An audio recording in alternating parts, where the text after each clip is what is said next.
ஜெபம் செய்வோம். படிக்கப்பட்ட 3 பகுதிகளுக்காக அன்புள்ள கடவுளே, உம்மை நோக்கி நன்றியை செலுத்த கடமைப்பட்டிருக்கின்றோம். இந்த 3 பகுதிகளுக்குள் அடங்கியிருக்கின்ற உம்முடைய தூய ஞானத்தை யோசிக்கவும், உணரவும், ஏற்றுக்கொள்ளவும் நாங்கள் எடுத்துக்கொண்டிருக்கின்ற இந்த முயற்சியை அறிந்திருக்கின்றீர். இந்த முயற்சியில் அன்புள்ள கடவுளே, உம்முடைய இரக்கத்தோடு ஞானத்தோடு நீங்கள் தான் ஆசீர்வதித்து செயல்பட வேண்டும். உம்முடைய தூய ஞானத்தை நாங்கள் ஆசீர்வாதமாக உணரும்படி கிருபையாக வழி நடத்துங்கள். மீட்பர் ஆண்டவராகிய இயேசு கிறிஸ்துவின் இனிய நாமத்தினால் ஆமென். பிரியமானவர்களே, நம் யாவருக்கும் கொடுக்கப்பட்டிருக்கின்ற தலைப்பு என்னவென்றால், communion with risen Christ in daily life.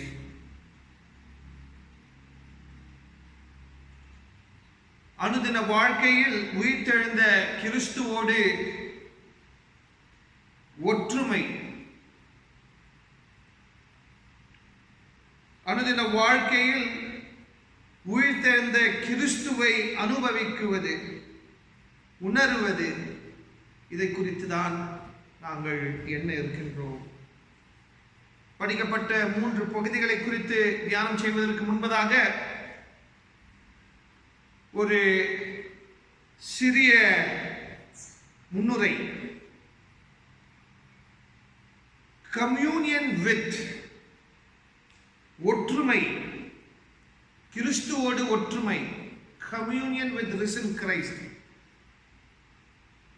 உயிர்த்தெழுந்த கிறிஸ்துவோடு ஒற்றுமை. இதை எப்பொழுது உணர வேண்டும்? ஒரு குறிப்பிட்ட காலம் இல்லாமல் அனுதின வாழ்க்கையில் எக்காலமும் எல்லா ஒரு நேரத்திலும் உயிர்த்தெழுந்த கிறிஸ்துவோடு இணைவதுதான் நமக்கு முன்பதாக இருக்கின்ற கேள்வி. பிரியமானவர்களே, சில நபர்கள் எனக்கு போன் செய்து, ஐயா, மற்ற திருச்சபையில எல்லாம் கம்யூனியன் சர்வீஸ் நடத்துறாங்க, நம்ம திருச்சபையில கூட என்னத்துக்கு நடத்தக்கூடாது என்ற ஒரு கேள்வி. இது என்னுடைய தனிப்பட்ட கருத்து. இந்த கேள்விக்கு என்னுடைய கருத்து என்னவென்றால், இந்த கருத்து இந்த ஒரு குறிப்பிட்ட தலைப்புக்கு சம்பந்தமாக இருக்கின்றது. ஆகையினால் தான் இதை குறித்து நான் பேச இருக்கின்றேன். கம்யூனியன் என்ற ஒரு வார்த்தையை கேட்டவுடன் திருச்சபையாக உங்களோடு இணைந்து ஆண்டவராகிய இயேசு கிறிஸ்துவுடைய உடலையும் இரத்தத்தையும் நாங்கள் பெறாமல் இருந்து கொண்டிருக்கின்றோம். அந்த ஒரு குறிப்பிட்ட செயலில் நாங்கள் ஈடுபட முடியாத ஒரு சூழலில் வாழ்ந்து கொண்டிருக்கின்றோம். இதை நாங்கள் உணருவது மிகவும் முக்கியம். ஏனெனில் கம்யூனியன், திருவிருந்துக்கு அடிப்படை என்னவென்றால், கிறிஸ்துவுடைய நாமத்தினால் நாம் யாவரும் ஒரு குறிப்பிட்ட இடத்தில் சேருவது. We have to come together in the name of Christ in a certain public place. இது இல்லாமல் இருக்கின்றது. இப்படிப்பட்ட ஒரு சூழலில் நாங்கள் இருக்க முடியாது. இப்படிப்பட்ட ஒரு அனுபவத்தில் நாங்கள் இருக்க முடியாத ஒரு சூழலில் நாங்கள் வாழ்ந்து கொண்டிருக்கின்றோம். இந்த ஒரு உண்மை நாங்கள் ஏற்றுக்கொள்ள வேண்டும். திரும்பியும் கடவுள் நம் யாவரையும் இணைப்பார். திரும்பியும் இந்த ஆலயத்துக்குள் நாங்கள் யாவரும் இணைந்து வழிபடுவோம். மிகவும் குறிப்பாக திருவிருந்து ஆராதனையில் பங்காக இருப்போம். ஆண்டவராகிய இயேசு கிறிஸ்துவுடைய உடலையும் இரத்தத்தையும் பெற்றுக்கொள்வோம். அவரோடு ஒற்றுமையாக வாழ முயற்சி எடுப்போம் என்ற ஒரு உறுதியான பக்தியோடு நாங்கள் இருப்பது மிகவும் முக்கியம். நம்பிக்கையற்ற சூழலில் நம்பிக்கையோடு இருப்பது முக்கியம். அதற்குள் அடங்கியிருக்கின்ற ஒரு கருத்தியல் என்னவென்றால், நம்பிக்கையற்ற ஒரு சூழலில் நம்பிக்கையற்ற ஒரு அனுபவத்தை அனுபவிக்குவது மிகவும் முக்கியம். we have to experience hopelessness. எப்படி ஆண்டவராகிய இயேசு கிறிஸ்து நம்பிக்கையற்ற ஒரு சூழலில் இருந்தாரோ, எப்படி தன்னுடைய சீடர்கள் நம்பிக்கையற்ற ஒரு சூழலில் இருந்தார்களோ, எப்படி ஆரம்ப காலத்தில் ஆரம்ப கிறிஸ்தவர்கள் நம்பிக்கையற்ற ஒரு சூழலில் வாழ்ந்தார்களோ, இப்பொழுதும் கூட பல இடத்தில் ஏழ்மைக்குள் வாழ்ந்து கொண்டிருக்கின்ற கிறிஸ்தவர்கள் நம்பிக்கையற்ற ஒரு சூழலில் இருக்கின்றார்களோ, நாங்களும் நம்பிக்கையற்ற ஒரு சூழலில் இருந்து கொண்டிருக்கின்றோம். நம்பிக்கையற்ற சூழல் என்பது நம் வாழ்க்கையில் ஒரு பங்காக இருந்தது, இருக்கின்றது. இந்த ஒரு உண்மையை நாங்கள் மதிக்க கூடாது. இந்த உண்மையை நாங்கள் உணர்வது மிகவும் முக்கியம். we have to experience hopelessness. பிரியமானவர்களே, நம்பிக்கையற்ற சூழலை, நம்பிக்கையற்ற ஒரு நிலைமையில் நாங்கள் இருப்பது முக்கியம். ஏனெனில் அப்பொழுது மட்டும்தான் நம்பிக்கையுடைய மகத்துவத்தை நாங்கள் புரிந்து கொள்ள முடியும். கிறிஸ்துவால் நம்பிக்கை என்றால் என்ன என்பதை நாங்கள் புரிந்து கொள்ள முடியும், ஆழமாக புரிந்து கொள்ள முடியும். அதை புரிந்து கொண்டால் மட்டும்தான் நம்பிக்கையை குறித்து நாங்கள் பேச முடியும், கிறிஸ்துவை நம்பிக்கை என்று அறிக்கை செய்ய முடியும்.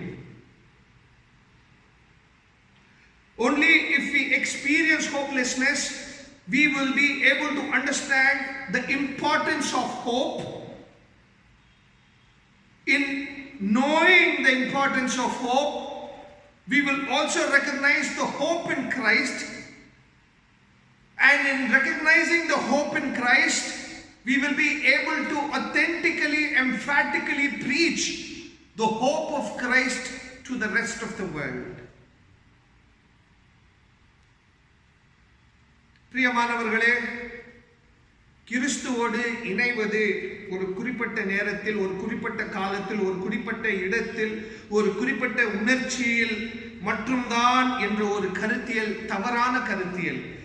உயிர்த்தெழுந்த கிறிஸ்துவை, மிக முக்கியமாக உயிர்த்தெழுந்த கிறிஸ்துவை நாங்கள் எக்காலத்திலும், எந்நேரத்திலும், எல்லா ஒரு இடத்திலும் உணர முடியும் என்ற ஒரு பக்தி முறையில் நாங்கள் இருக்க வேண்டும்.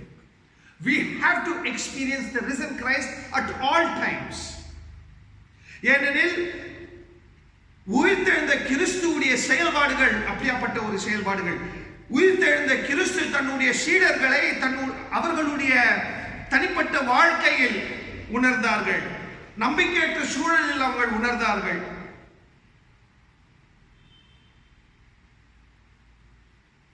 எதிர்பார்க்க முடியாத ஒரு இடத்தில் உயிர்த்தெழுந்த கிறிஸ்துவை இவர்கள் சந்தித்தார்கள்.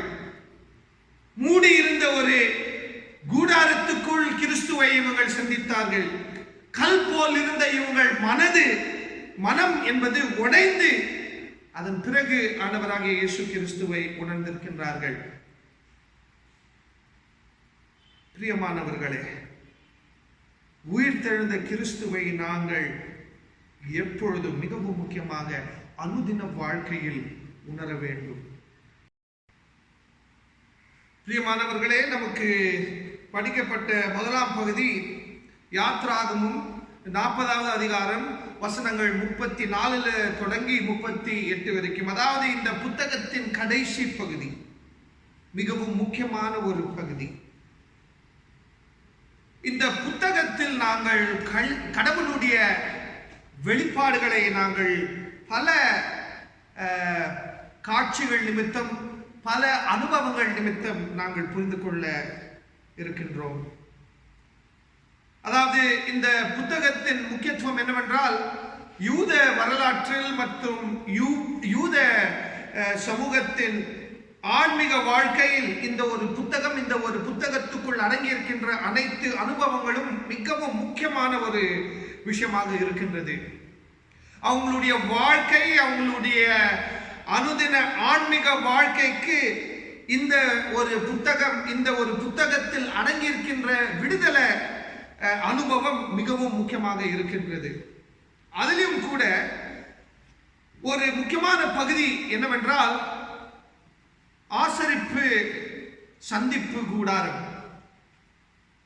சந்திப்பு கூடாரம். இந்த சந்திப்பு கூடாரம் என்றால் என்ன? What is tabernacle? What is the tent of meeting? மோசே அவர்கள் கடவுளை எப்படி தொடர்ந்து அவருடைய பயணத்தில் சந்தித்தார்கள்?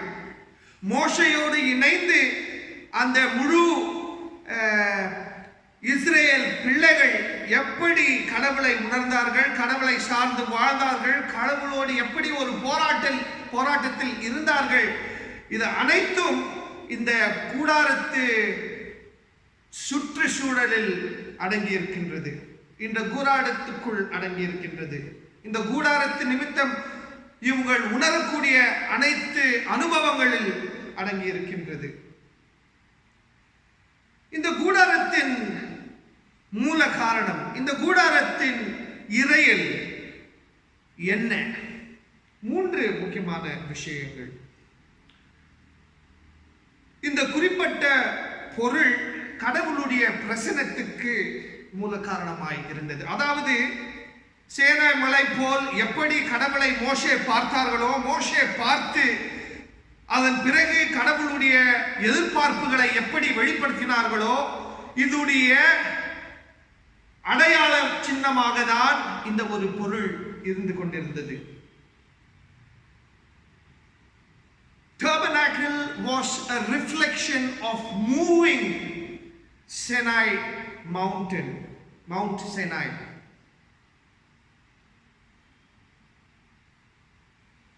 அந்த ஒரு குறிப்பிட்ட அனுபவம் இவங்களுடைய அனுதின வாழ்க்கையில் உணர வேண்டும் என்ற ஒரு காரணத்தினால் இந்த முழு கூட்டம் இந்த ஒரு கூடாரத்துக்கு அடிப்படையில் வாழ்ந்து கொண்டிருந்தது.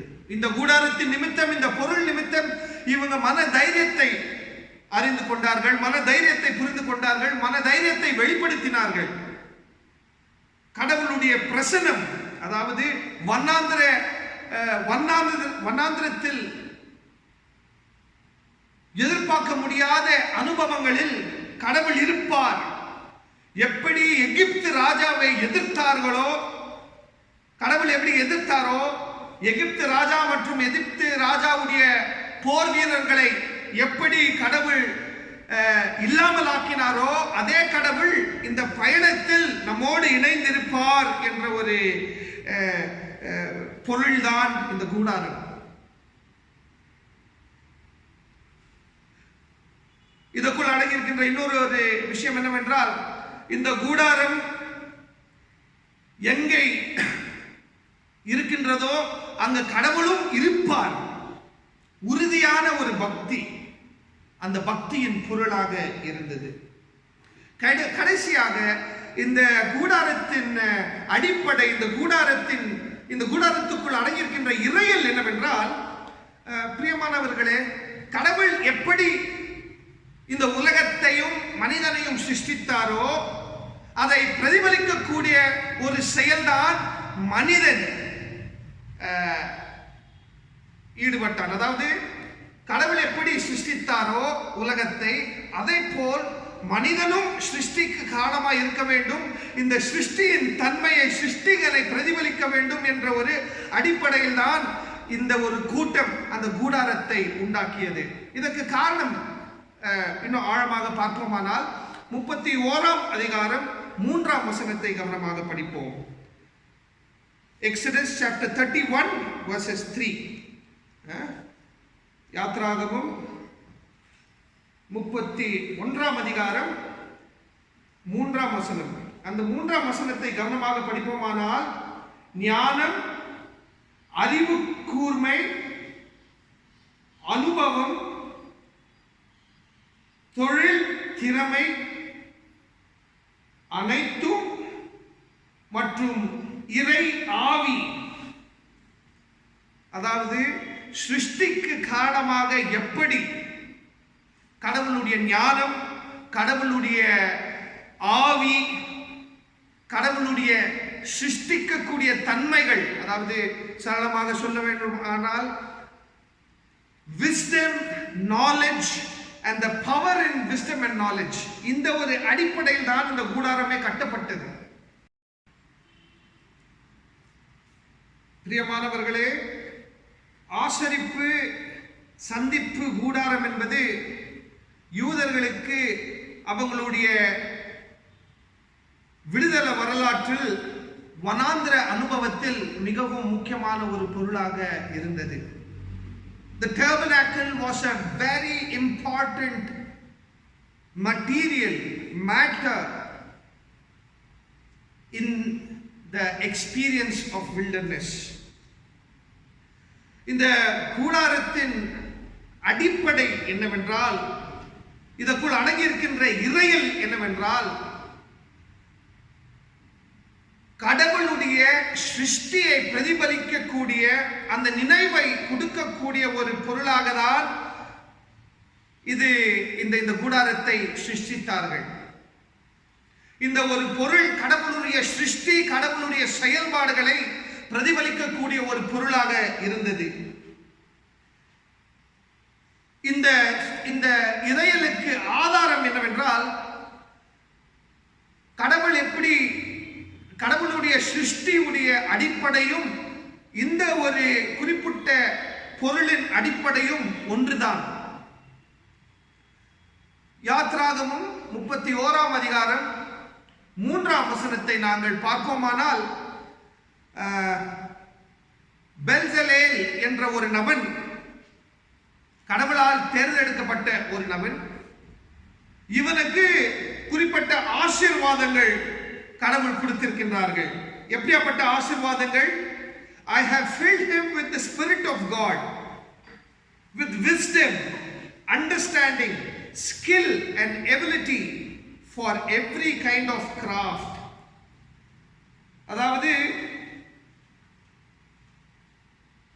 ஞானம், அறிவு கூர்மை, அனுபவம், தொழில் திறமை அனைத்தும் அவனுக்கு உண்டாகுமாறு நான் அவனை இறை ஆவியினால் நிரப்பி இருக்கின்றேன். அதாவது சிருஷ்டியுடைய மூல பொருட்கள் என்னவென்றால், கடவுளுடைய ஆவி, கடவுளுடைய ஞானம், கடவுளுடைய புரிதல், இது அனைத்தும் பெல்சலேல் மற்றும் மோசேக்கு கொடுக்கப்பட்டிருக்கின்றது. இந்த அடிப்படையில் தான் இவர்கள் இந்த கூடாரத்தை கட்டினார்கள். ஆகையினால் தான் இந்த கூடாரம் மோசேக்கு மட்டும் இல்லாமல் அந்த முழு இஸ்ரேல் மக்களுக்கு மிகவும் முக்கியமான ஒரு பொருளாக இருந்திருக்கின்றது. இது இன்னும் முக்கியமான ஒரு பொருளாக மாறுவதற்கு காரணம் என்னவென்றால், இந்த கூடாரம் தான் ஒரு வழிகாட்டியாகவும் கூட இருந்திருக்கின்றது. 36ஆம் வசனம், 37ஆம் வசனம், 38ஆம் வசனத்தை படிப்போமானால், அது பகலில் கூடாரத்து மேல் இருக்கக்கூடிய மேகம் எழும்புவதற்கு பிறகு அந்த மக்கள் அந்த கூடாரத்தோடு பயணம் செய்வார்கள். அந்த கூடாரத்து மேல் அந்த மேகம் உட்கார்ந்து விட்டால் இவங்களும் ஓய்வெடுப்பார்கள். அதாவது மேகம் என்பது கடவுளுடைய வாசஸ்தலமாக புரிந்து கொள்ள முடியும். It was the chariot of God. Cloud in the Bible is chariot of God. மேகம் என்பது கடவுள் வசிக்கக்கூடிய ஒரு இடமாக கூட அந்த அனுபவம் நமக்கு சொல்கின்றது. The wilderness experience also tells us how cloud was an agency where God dwelt. கடவுள் இருந்த ஒரு இடம். அந்த கூடாரத்து மேலிருந்து அந்த மேகம் எழும்பினது போல் இவங்களும் எழும்பி அவங்களுடைய பயணத்தில் ஈடுபடுவார்களோ, அது அந்த கூடாரத்து மேல் மேகம் உட்கார்கின்ற வேளையில் இவங்களும் ஓய்வெடுப்பார்கள். ஓய்வுக்கும் பயணத்துக்கும் காரணமாகவும் கூட இந்த பொருள் இருந்திருக்கின்றது. அதையும் தாண்டி இரவில் அந்த மேகத்துக்குள் ஒரு தீ இருந்தது, அக்னி இருந்தது, ஒளி இருந்தது. அதாவது வண்ணாந்திரமே ஒரு நம்பிக்கையற்ற ஒரு நிலைமைக்கு பொருள்தான். அந்த நம்பிக்கையற்ற பொருளுக்குள், அந்த அனுபவத்தில் இந்த மேகத்துக்குள் ஒளி, அதோடைய அர்த்தம் என்னவென்றால், அதோடைய கற்பித்தல் என்னவென்றால், இறையல் என்னவென்றால், hope amidst hopelessness. நம்பிக்கையற்ற சூழல் மத்தியில் நம்பிக்கை. இரவு நேரம் என்பது பயத்தை உண்டாக்கக்கூடிய ஒரு நேரமாக இருந்தது. ஆகையால் தான் அவர்கள் ஓய்வு எடுப்பதற்கு முன்பதாக கடவுளை நோக்கி என்னுடைய ஆவியை உனக்கு ஒப்பு கொடுக்கின்றேன் என்று சொன்னார்கள். தனித்தனியாக சொன்னார்கள், கூட்டமாக சொன்னார்கள். அப்படிப்பட்ட ஒரு அனுபவத்திலும் கூட அந்த கூடாரத்தை பார்க்கின்ற பொழுது, அந்த கூடாரத்தின் மேல் இருக்கக்கூடிய மேகம், அந்த மேகத்துக்குள் இருக்கக்கூடிய ஒளியை பார்க்கின்ற பொழுது இவங்களுக்கு நம்பிக்கை இருந்தது. பிரியமானவர்களே, இந்த வசனங்களை நாங்கள் கவனமாக பார்த்திருக்கின்றோம். இதன் நிமித்தமாக நாங்கள் கற்றுக்கொள்வது என்னவென்றால், அந்த குறிப்பிட்ட நம்பிக்கையற்ற ஒரு சூழலிலும் கூட கடவுள் இவங்களோடு இணைந்து செயல்பட்டிருக்கின்றார்கள். God has been there with them even at the most hopeless situations. நம்மோடு கூட கடவுள் இருக்கின்றார்கள். அதை நாங்கள் உணர முடியுமா? God is there amongst us now. பல பேர் பல கருத்துக்களை சொல்லிக் கொண்டிருக்கின்றார்கள். இந்த கொரோனா மற்றும் இந்த அனைத்து மோசமான காரியங்களுக்கு காரணம் கடவுள்தான். எப்படி முடியும்? இது ஏற்றுக்கொள்ள முடியாத ஒரு விஷயம். கடவுளால் கொடுக்கப்பட்ட ஒரு சாபம் இல்லை இது. உயிர்த்தெழுந்த கிறிஸ்துவின் பார்வையில் நாங்கள் இந்த உலகத்தை பார்ப்போமானால், அந்த அனுபவத்தில் நாங்கள் இந்த உலகத்தின் அனைத்து போக்குகளை பார்ப்போமானால், கிறிஸ்து நம்பிக்கையை தான் கொடுப்பார்கள். நம்பிக்கையற்ற சூழலுக்கு காரணமாய் இருக்க மாட்டார்கள். Christ won't contribute to hopelessness, rather Christ contributes to hope.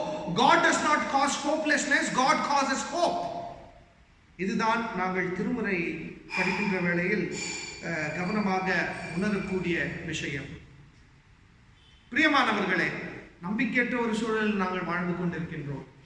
எப்பொழுது எப்போ யாருக்கு என்ன ஆகுமோ தெரியாது. இப்படிப்பட்ட ஒரு சூழலில் கடவுளுடைய வார்த்தையின் நிமித்தம் நமக்கு நம்பிக்கையை கொடுக்க இருக்கின்றார்கள். இந்த நம்பிக்கையை நாங்கள் உணர வேண்டும். ஆசரிப்பு, சந்திப்பு, கூடாரத்தின் நிமித்தம் நாங்கள் கற்றுக்கொள்கின்ற பாடம் என்னவென்றால், கடவுள் நம்மோடு இருப்பார், செயல்படுவார், வழிகாட்டியாக இருப்பார். இரண்டாவதாக, பிலிப்பியர்களுக்கு பவுல் அவர்கள் எழுதுகிற ஒரு கடிதம், 3ஆம் அதிகாரம் 8ஆம் வசனம் 16 வசனத்து வரைக்கும். Philippians chapter 3 verses beginning from 8 till 16. அதாவது இறையாளர்கள் என்ன சொல்றாருன்னு பார்த்தீங்கன்னா, பல பேர் என்ன சொல்றாங்கன்னு பார்த்தீங்கன்னா, இந்த ஒரு குறிப்பிட்ட புத்தகத்தில் இறையல் என்ற ஒரு விஷயம் குறைவாக இருக்கின்றது, செயல்பாடு என்பது அதிகமாக இருக்கின்றது. There is a lot of doing, how to do, what to do, than the theology. பவுலுடைய இறையல் இங்க குறைவாக இருக்கின்றது. பவுலுடைய செயல்பாடுகள், அந்த செயல்பாடுகளுக்கு அறிகுறிகள் அதிகமாக இருக்கின்றது. இந்த குறிப்பிட்ட பகுதியில் நாங்கள் கவனமாக பார்ப்போமானால், 3ஆம் அதிகாரம், பிலிப்பியர்கள் 3ஆம் அதிகாரம் வசனங்கள் 8 தொடங்கி 16 வரைக்கும். அதாவது இந்த 8ஆம் வசனத்தை நாங்கள் கவனமாக படிப்போமானால், still more I regard everything as loss compared to the surpassing value of knowing Christ Jesus my Lord. For his sake I have let everything fall away, and I now consider all as garbage. கிறிஸ்து என்று அழைக்கப்பட்ட இயேசு, கிறிஸ்து என்று அழைக்கப்பட்ட இயேசுவுக்குள் அடங்கியிருக்கின்ற ஞானம் மட்டும்தான் எனக்கு ஏற்றுக்கொள்ள முடிய ஒரு பொருளாக இருக்கின்றது. மற்ற அனைத்தும் கிறிஸ்துவை விட்டு எனக்குள் அடங்கியிருக்கின்ற, என்னை சார்ந்து இருக்கின்ற அனைத்து பொருளும் குப்பை போல் என்று பவுல் அவர்கள் சொல்கின்றார். Everything else is garbage to me.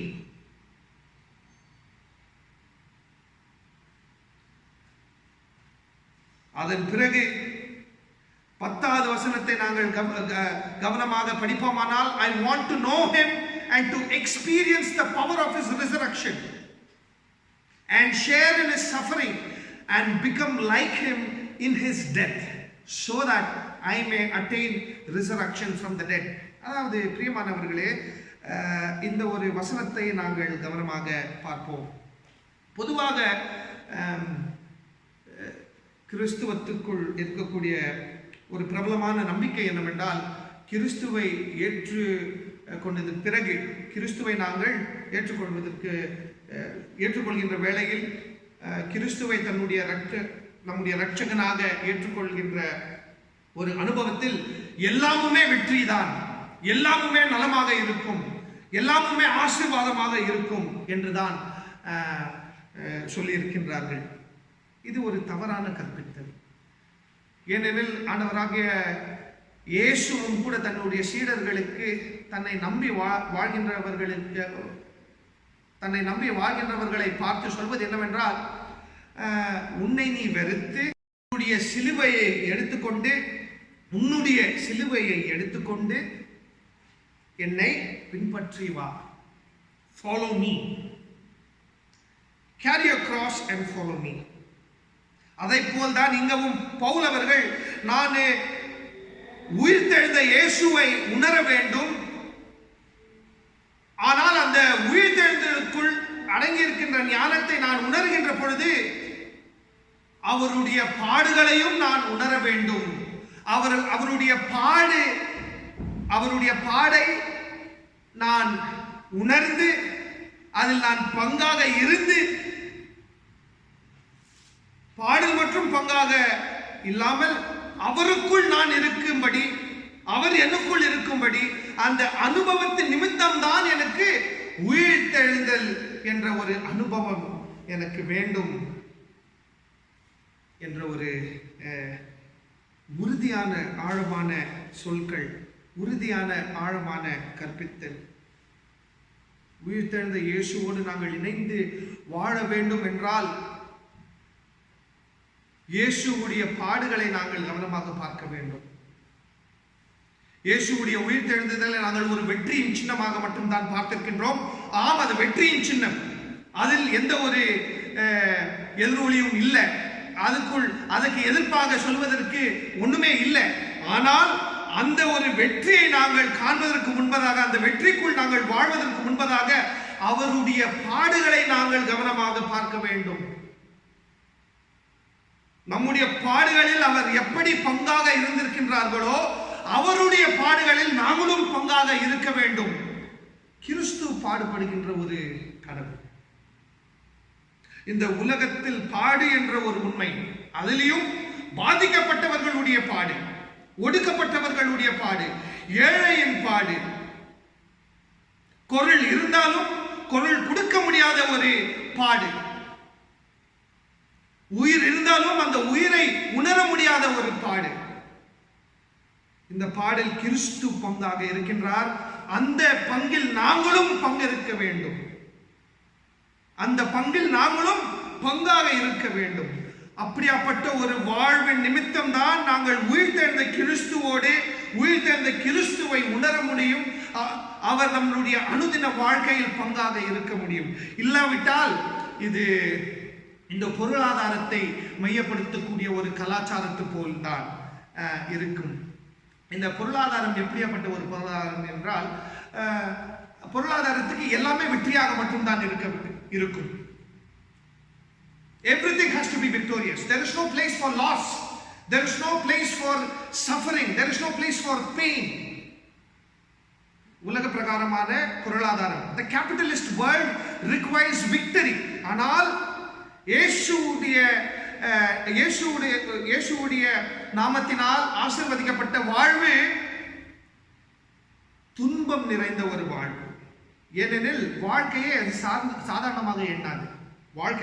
வாழ்க்கைக்குள் அடங்கியிருக்கின்ற அனைத்து கடினமான பொருட்களை அது கவனமாக பார்க்கும், கவனமாக உணரும். கடவுள் எப்படி உணர்ந்து செயல்பட்டார்களோ அப்படிதான் நாங்களும் உணர்ந்து செயல்பட வேண்டும். கடவுளுடைய பாடுகளில், கிறிஸ்துவுடைய பாடுகளில் நாங்களும் பங்காக இருந்தால் மட்டும்தான் கிறிஸ்துவுடைய உண்மையான சீடர்களாக நாங்கள் அழைக்கப்பட முடியும். பிரியமானவர்களே,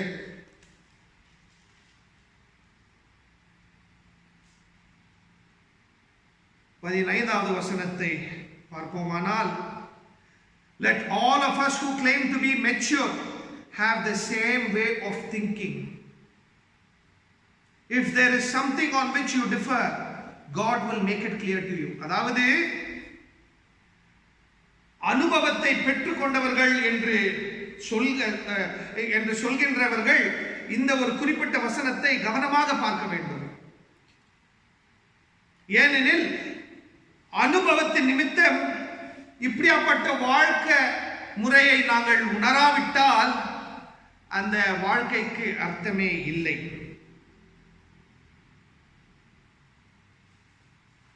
அப்படியாப்பட்ட அனுபவத்தில் பல கேள்விகளோடு நீங்கள் இருப்பீர். ஆனால் அந்த கேள்விகளுக்கு பதில் கடவுள் கொடுப்பார் என்ற ஒரு உறுதியான விஷயத்தையும் பவுல் அவர்கள் சொல்கின்றார்கள். உங்களுடைய பாடுகளுக்கு ஒரு முடிவு இருக்கும். உங்களுடைய இந்த போக்கில், உங்களுடைய இந்த போராட்டத்தில் பல கேள்விகள் இருக்கும். இந்த கேள்விகளுக்கு கடவுள் பதில் கொடுப்பார் என்ற ஒரு உறுதியையும் கூட பவுல் அவர்கள் சொல்கின்றார். அதாவது இந்த வார்த்தைகளை வைத்துக் கொண்டு நாங்கள் பார்ப்போமானால், how to imitate Christ, அதாவது கிறிஸ்துவை எப்படி பிரதிபலிக்க முடியும், how to enact Christ என்ற ஒரு கிறிஸ்துவை எப்படி பிரதிபலிக்க முடியும் என்ற ஒரு கேள்விக்கு பதில் இந்த வசனங்களுக்குள் அடங்கியிருக்கின்றது. பிரியமானவர்களே, இந்த வசனத்தை வைத்துக்கொண்டு நாங்கள் இந்த வாழ்க்கையை பார்ப்போமானால் ஆழமான கருத்துக்கள் அடங்கியிருக்கின்ற ஒரு வாழ்க்கையை தான் நாங்கள் அனுபவிக்க முடியும்.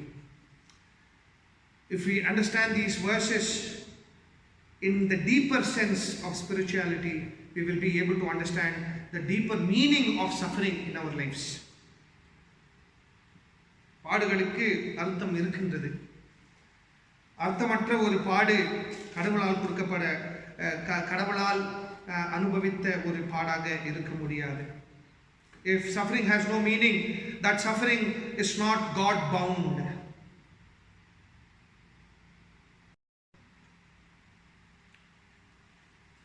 மூன்றாவதாக லூகாம் அவர்கள் எழுதின நூல் 24ஆம் அதிகாரம் வசனங்கள் 13 33 வரைக்கும்.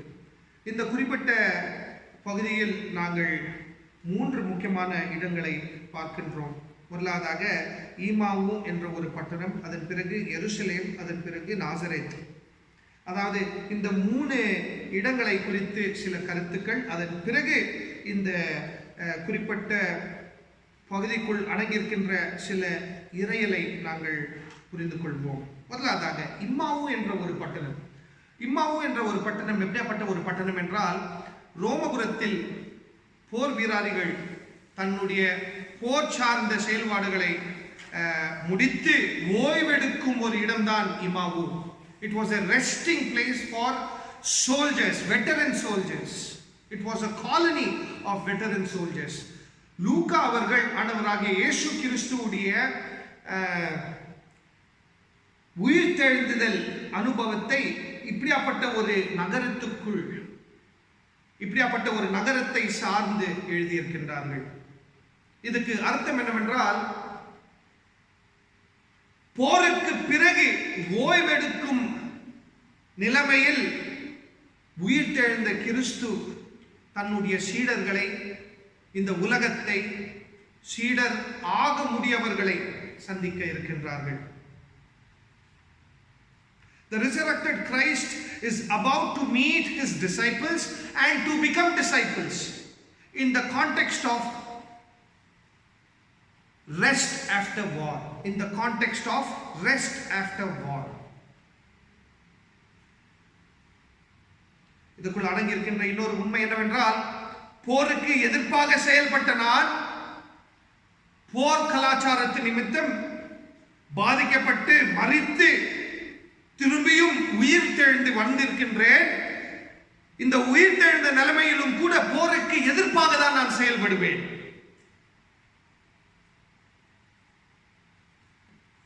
ஈமாவுக்கு போற வழியில் இயேசுடைய 2 சீடர்கள் என்னெல்லாம் நடந்ததோ அதை பற்றி பேசிக்கொண்டு போய்கொண்டிருக்கின்றார்கள். பேசிக்கொண்டு அந்த ஒரு இடத்தில் நடந்து கொண்டிருக்கின்றார்கள். அப்பொழுது இயேசுவானவர் இவர்களை சந்திக்கின்றார்கள். சந்தித்து இவங்கள் என்ன பேசிட்டு இருக்காங்கன்னு எல்லாம் அப்படியே இவங்களோடு இணைந்து போகின்ற வேளையில் இந்த 2 நபர்கள் கேட்குறாங்க, என்ன உனக்கு எதுவுமே தெரியலையா? அதாவது உயிர்த்தெழுந்த இயேசுவை இவங்கள் கண்டுபிடிக்க முடியவில்லை. இந்த ஒரு கட்டத்தில் டேனியல் பெரிகன் என்ற ஒரு இறையாளர் என்ன கருதுகிறார் என்று பார்ப்போமானால், ஆண்டவராகிய இயேசு கிறிஸ்துவுடைய உடல், உயிர்த்தெழுந்த ஒரு உடலும் கூட இன்னும் ஒரு பாதிக்கப்பட்ட நிலைமையில் தான் இருந்தது. அவருடைய உடல் மேல் பல தழும்புகள் இருந்ததினால் அந்த 2 சீடர்களுக்கு கண்டுபிடிக்க முடியவில்லை. The resurrected Christ was still filled with absolute scars, absolute marks of slaughter. Thereby his disciples couldn't recognize him. உயிர்த்தெழுந்த கிறிஸ்துவை நாங்கள் அழகாக தான் வர்ணித்துக் கொண்டிருக்கின்றோம். ஆனால் இங்க லூக்கா அவர்கள் எப்படி வர்ணித்திருக்கின்றார் என்று பார்ப்போமானால், உயிர்த்தெழுந்த இயேசு கண்டுபிடிக்க முடியாத ஒரு நிலைமையில் தான் இருந்திருக்கின்றார்கள். ஆண்டவராகிய இயேசு கிறிஸ்துவை இவங்கள் கண்டுபிடிக்க முடியாத ஒரு நிலைமை. இவர்தான் மரித்த இயேசு என்று கண்டுபிடிக்க முடியாத ஒரு நிலைமை.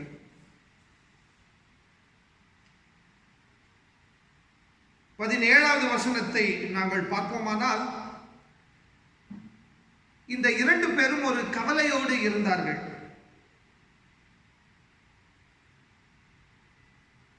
கவலையா இருந்திருக்காங்க இவங்க 2 பேர். அந்த கவலையில் உயிர்த்தெழுந்த இயேசு இவங்களோடு இருக்கின்றார்கள்.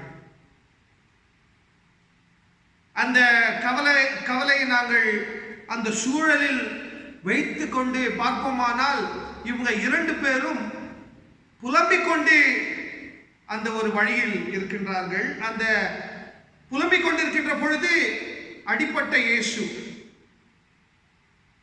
உயிர்த்தெழுந்த பிறகும் அடிப்பட்ட நிலைமையில் சந்திக்கின்றார்கள். சந்தித்து இவங்களோடு பேச தொடங்கின இயேசு,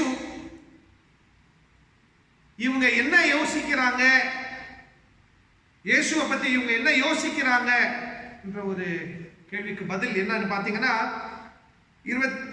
19வது வசனம்,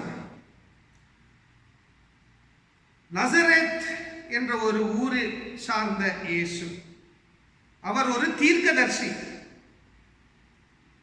அவருடைய வார்த்தைகள் கம்பீரமாய் இருந்தது. அவருடைய செயல்பாடுகள் கடவுளை சார்ந்து இருந்தது. கடவுளுடைய விடுதலையை மையமாக்கினது. பிரியமானவர்களே, போருக்கு பிறகு ஓய்வெடுக்கும் ஒரு இடம் இமாவு. இந்த ஒரு பட்டணத்துக்கு, இந்த ஒரு பட்டணம் இருக்கக்கூடிய ஒரு வழியில் இவங்கள் நடந்து கொண்டு போய் இருக்கின்றார்கள். அந்த வழியில் நசரேத்து என்ற ஒரு ஊர் சார்ந்த இயேசுவை குறித்து இவங்கள் பேசிக் கொண்டிருக்கிறார்கள். கவலையாக புலம்பிக் கொண்டிருக்கின்றார்கள். இருந்தாலும் இவங்களுடைய அடிப்படையை இவங்கள் மறுக்கவில்லை. இயேசுவானவன் ஒரு தீர்க்கதரிசி. அதாவது லூக் அவர்கள் இந்த ஒரு குறிப்பிட்ட வசனத்தின் நிமித்தம் என்ன சொல்ல இருக்கின்றார்கள்? இயேசுவானவர் ஒரு தீர்க்கதரிசி போல் செயல்பட்டார். தீர்க்கதரிசிகள் எப்படி அந்த எருசலேம் பட்டணத்தில் துன்பத்தை உணர்ந்தார்களோ, மரணத்தை உணர்ந்தார்களோ, அதை போல் இந்த ஒரு இயேசுவும் கூட இந்த ஒரு தீர்க்கதரிசிகளின் வரலாற்றில் வாழ்ந்தார். இந்த தீர்க்கதரிசிகள் வரலாற்றில் மரித்தார். ஆனால் இந்த ஒரு தீர்க்கதரிசி உயிர்த்தெழுதல் என்ற ஒரு அனுபவத்தையும் கூட உணர்ந்தார். நசரேத் என்ற ஒரு பட்டணத்தில் இருந்து எந்த ஒரு நன்மையும் வர முடியாது என்ற ஒரு நம்பிக்கை. இந்த நம்பிக்கை எந்த அளவுக்கு எதிர்க்கப்படுதுன்னு பாத்தீங்கன்னா, இந்த ஒரு குறிப்பிட்ட இடம் நசரேத் என்ற ஒரு இடம் நன்மை மட்டும் இல்ல, இந்த உலகம் கொடுக்க முடியாத நன்மையையும் கூட இந்த ஒரு பட்டணத்தை சார்ந்த இயேசு இருப்பார் என்ற ஒரு கற்பித்தல் தான் லூக்கா அவர்கள் கற்பிக்க இருக்கின்றார்.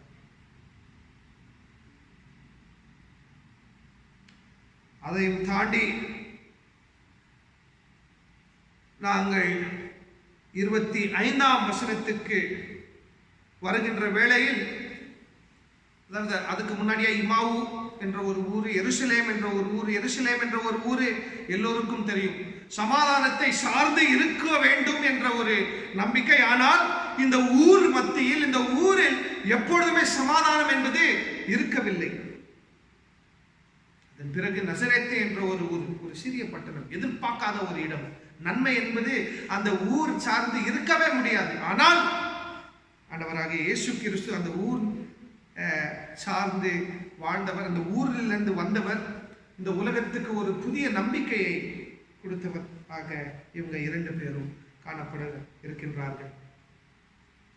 பிரியமானவர்களே, 25ஆம் வசனத்தை நாங்கள் கவனமாக பார்ப்போமானால், ஆண்டவராகிய இயேசு கிறிஸ்து, உயிர்த்தெழுந்த கிறிஸ்து இவங்க 2 பேரையும் பார்த்து, இதெல்லாம் உங்களுக்கு புரிஞ்சு இருக்கு, ஆனா உங்களுடைய திருமறையை நீங்கள் சரியாக புரிந்து கொள்ளவில்லை என்று சொல்லி அவங்களுக்கு ஒரு புதிய முறையை கொடுக்க இருக்கின்றார்கள்.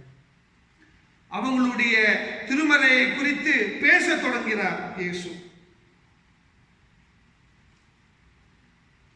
பிரியமானவர்களே,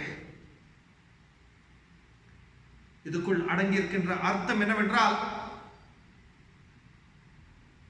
திருமறையை குறித்து நாங்கள் எண்ணி இருக்கின்றோம், திருமறையை நாங்கள் படித்திருக்கின்றோம், இதை சார்ந்து நாங்கள் வாழ முயற்சி எடுத்துக் கொண்டிருக்கின்றோம். ஆனால் கற்பித்தல் என்பது ஒரு முடிவு அளவில் இருக்கின்றது. அவ்வளவுதான், இதுக்கு மேல கற்பித்தல் என்பது எதுவுமே இல்லை. That is it. இதுக்கு மேல நாங்கள் யோசிக்க கூடாது என்ற ஒரு கற்பித்தல். ஆனால் இயேசு, உயிர்த்தெழுந்த இயேசு, அந்த கற்பித்தலை தாண்டி இன்னொரு புதிய கற்பித்தல், அதாவது அந்த அதே வரலாற்றை வைத்துக்கொண்டு, அதே புத்தகத்தை வைத்துக்கொண்டு, அதே வார்த்தைகளை வைத்துக்கொண்டு ஒரு புதிய உணர்ச்சியை கொடுக்க இருக்கின்றார். இதை நாங்கள் மறுக்க கூடாது. அந்த 2 பேர் எப்படி அந்த இரண்டு பேர் எப்படி இயேசுவுடைய புதிய கற்பித்தலுக்குள் இவங்கள் நிலைத்து நின்று, அதுக்குள் எப்படி வேரூன்றி அதை உணர்ந்து அதன் பிறகு இயேசுவோடு உறவாடுகிறாரோ அதை போல் நாங்களும் உறவாட வேண்டும். எப்படி? அதாவது சாயங்காலம் ஆயிடுச்சுங்கய்யா, நம்ம கூட தங்கிட்டு போயிடுங்க, சாயங்காலம் ஆயிடுச்சு, நம்ம கூட தங்கிட்டு போயிடுங்க என்று சொல்றாங்க. ஆண்டவராகிய இயேசு கிறிஸ்து அவங்களோடு தங்கிட்டு போறாரு. உயிர்த்தெழுந்த கிறிஸ்து அவங்களோடு அவங்க சொல்லக்கூடிய இடத்தில் இணைந்து தங்கினார். தங்கி அவங்க மத்தியில் அப்பத்தை திரும்பியும் முறித்தார். அப்பொழுதுதான் அவங்களுக்கு ஒரு புதிய விழிப்புணர்வு வந்தது. உயிர்த்தெழுந்த இயேசு அப்பத்தை திரும்பியும் உடைத்தார்கள். அந்த அப்பத்தை உடைத்த பொழுது இவங்களுக்கு ஒரு புதிய உணர்ச்சி, இவங்களுக்கு ஒரு புதிய கற்பித்தல், இவங்களுக்கு ஒரு புதிய விழிப்புணர்வு வந்தது. உயிர்த்தெழுந்த இயேசு பிரியமானவர்களே நமக்கு புதிய கற்பித்தலை கற்பிக்க இருக்கின்றார், புதிய நம்பிக்கையை கொடுக்க இருக்கின்றார், புதிய விழிப்புணர்வை கொடுக்க இருக்கின்றார். ஆனால் நாங்கள் இதை உணர தயாராக இருக்கிறோமா என்ற ஒரு கேள்வி. ஏனெனில் இவங்க 2 பேருக்குள் எப்படி ஒரு கற்பித்தல் இருந்ததோ அதே போல்தான் நமக்குள் ஒரு கற்பித்தல் இருக்கின்றது. இயேசுவை குறித்து சில எண்ணங்கள் இருக்கின்றது. புதிய பார்வையில் நாங்கள் இயேசுவை பார்க்க முயற்சி எடுக்க மாட்டோம். இயேசுவுடைய அன்பு, இயேசுவுடைய சமாதானத்தை இந்த உலகத்தின் போர், இந்த உலகத்தின் போராட்டங்கள் மத்தியில் உணர நாங்கள் மறுக்க இருக்கின்றோம். ஆனால் இந்த கடினமான சூழலிலும் கூட ஆண்டவராகிய இயேசு கிறிஸ்து, உயிர்த்தெழுந்த இயேசு கிறிஸ்து நம்மோடு இணைந்து வாழ்கின்றார். அதையும் தாண்டி நமக்கு புதிய விழிப்புணர்வை கொடுக்க இருக்கின்றார்கள். அதை நாங்கள் உணர வேண்டும். புதிய கற்பித்தலை கற்பிக்க இருக்கின்றார்கள். அதை நாங்கள் கேட்க வேண்டும். பிரியமானவர்களே, இந்த 3 பகுதியை வைத்துக்கொண்டு நாங்கள் வாழ்க்கையை கவனமாக பார்ப்போமானால், கடவுள் எப்பொழுதும் நம்மோடு இருக்கின்றார்கள். கடவுள் எப்பொழுதும் நம்மோடு இணைந்திருந்து செயல்படுகின்ற கடவுளாக இருக்கின்றார். அதுதான் முக்கியம். உயிர்த்தெழுந்த கிறிஸ்துவும் கூட செயல்பாடுகளை சார்ந்து இருக்கின்றார்கள். அதுதான் மிக முக்கியமான ஒரு விஷயம். The resurrected Christ is doing, is teaching. I think we have to realize this from the resurrected Christ.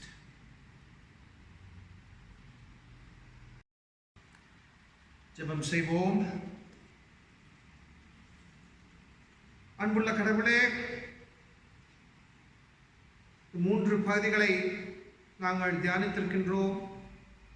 அதற்குள் அடங்கியிருக்கின்றோம். உடைய ஞானத்தை உணர்ந்தோம், உள்வாங்கினோம். தொடர்ந்து உடைய அன்புக்குள், சமாதானத்துக்குள், நீங்கள் மையமாக்கின விடுதலைக்குள் நாங்கள் நிலைத்து நிற்க, நம்பிக்கையோடு நிலைத்து நிற்க நீங்கள் தான் ஆசீர்வதித்து செயல்பட வேண்டும். மீட்பரானவராகிய இயேசு கிறிஸ்துவின் நாமத்தினால் ஆமென்.